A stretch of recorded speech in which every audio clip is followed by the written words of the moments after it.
ആദ്യം ഞാനൊരു MD-നെ പോയി കണ്ടു.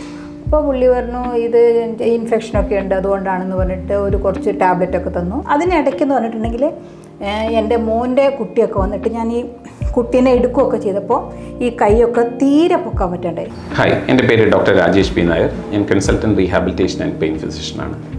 ഇത് മിസ്സസ് അപ്സര, മിഡിൽ ഏജ്ഡ് വുമണാണ്. മാഡം എന്ത് ബുദ്ധിമുട്ടായിട്ടാണ് എന്നെ കാണാൻ വന്നിരുന്നത്? ഒരു വർഷം മുമ്പ് എനിക്ക് ചെറുതായിട്ട് ഷോൾഡർ പെയിൻ തുടങ്ങി.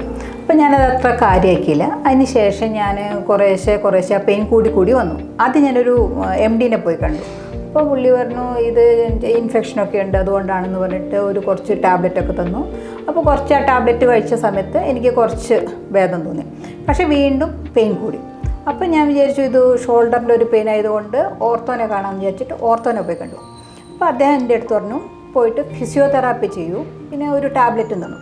അങ്ങനെ ഫിസിയോതെറാപ്പി ചെയ്ത് കഴിഞ്ഞപ്പോൾ സാധാരണ രീതിയിൽ നമ്മൾ പ്രതീക്ഷിക്കുക നമ്മളുടെ ഉള്ള പെയിൻ കുറയുമെന്നാണ് വിചാരിച്ചത്. പക്ഷേ എനിക്ക് അവിടെ പോയിട്ട് ഫിസിയോതെറാപ്പി ചെയ്ത് കഴിഞ്ഞപ്പോൾ ശരിക്കും പറഞ്ഞു കഴിഞ്ഞാൽ പെയിൻ കൂടുകയാണ് ചെയ്തത്. അതിനിടയ്ക്കെന്ന് പറഞ്ഞിട്ടുണ്ടെങ്കിൽ എൻ്റെ മോൻ്റെ കുട്ടിയൊക്കെ വന്നിട്ട് ഞാൻ ഈ കുട്ടീനെ എടുക്കുകയൊക്കെ ചെയ്തപ്പോൾ ഈ കൈയൊക്കെ തീരെ പൊക്കാൻ പറ്റണ്ടായി എന്ന് പറഞ്ഞിട്ടുണ്ടെങ്കിൽ നമ്മൾ എന്തെങ്കിലും പാത്രമോ അങ്ങനെ എന്തെങ്കിലുമൊക്കെ എടുക്കുമ്പോൾ നമുക്ക് ആ ഒരു ഹോൾഡ് ചെയ്യുമ്പോൾ ഒരു സ്ട്രെങ്ത് തോന്നില്ല, നമ്മൾ കയ്യിൽ നിന്ന് അതങ്ങ് പോയാലോ എന്നുള്ളൊരു പേടി. അങ്ങനെ വന്നപ്പോഴാണ് ഞാൻ അവിടെ മാന ഹെൽത്തിൽ വരുന്നത്.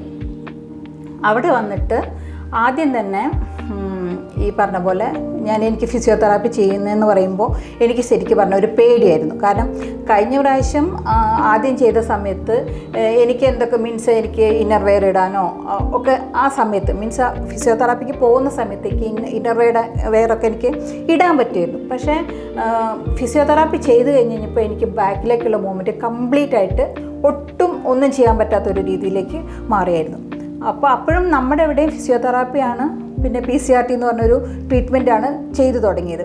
അങ്ങനെ ചെയ്തു തുടങ്ങിയ സമയത്ത് ഈ പറഞ്ഞ പോലെ ഞാൻ ഡോക്ടറെ അടുത്താണെങ്കിലും കംപ്ലയിൻറ്റ് പറഞ്ഞു എനിക്ക് ഇത് വന്നേ കഴിഞ്ഞും പെയിൻ കൂടുകയാണ് ചെയ്തത്, കാര്യം മാറ്റം കിട്ടിയില്ല, എനിക്കത് ഫീൽ ചെയ്തില്ല തുടക്കത്തിൽ. അപ്പോൾ ഡോക്ടറിൻ്റെ അടുത്ത് പറഞ്ഞിരുന്നു ഒന്ന് ഇതൊരു 18 ഡേയ്സ് അതിൻ്റെ PCRT ചെയ്യുകയാണെങ്കിൽ അതൊക്കെ ചെയ്യുകയാണെങ്കിൽ ഒരു 18 ഡേയ്സ് കഴിയുമ്പോഴാണ് അതിൻ്റെ ഒരു റിസൾട്ട് നമുക്ക് കിട്ടുന്നത്. അപ്പോൾ വെയിറ്റ് ചെയ്യൂ, അത് പെയിൻ ഇങ്ങനെ ചെയ്യുന്ന സമയത്ത് അഗ്രിവേറ്റ് ചെയ്യുന്നതായിരിക്കും, പക്ഷേ ഗ്രാജ്വലി കുറയുമെന്ന് പറഞ്ഞു.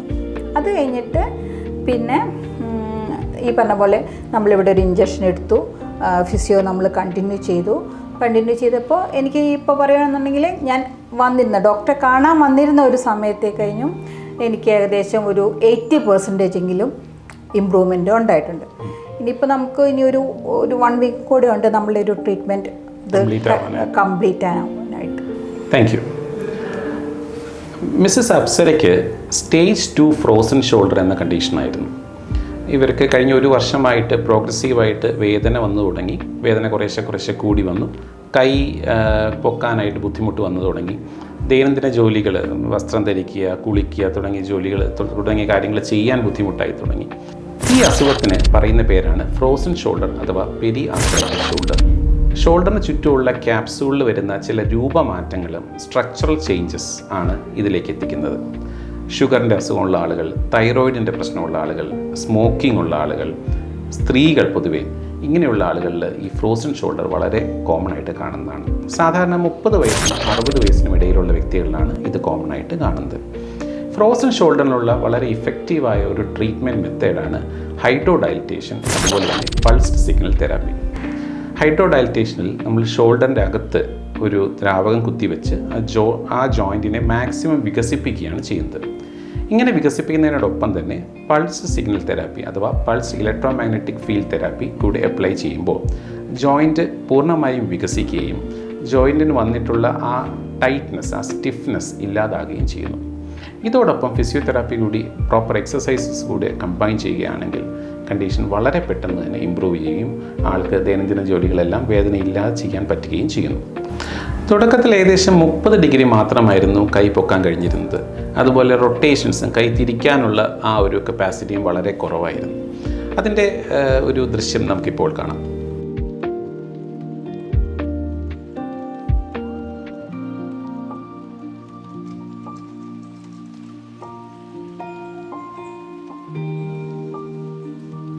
ഇപ്പോൾ എങ്ങനെയുണ്ട് മാഡം?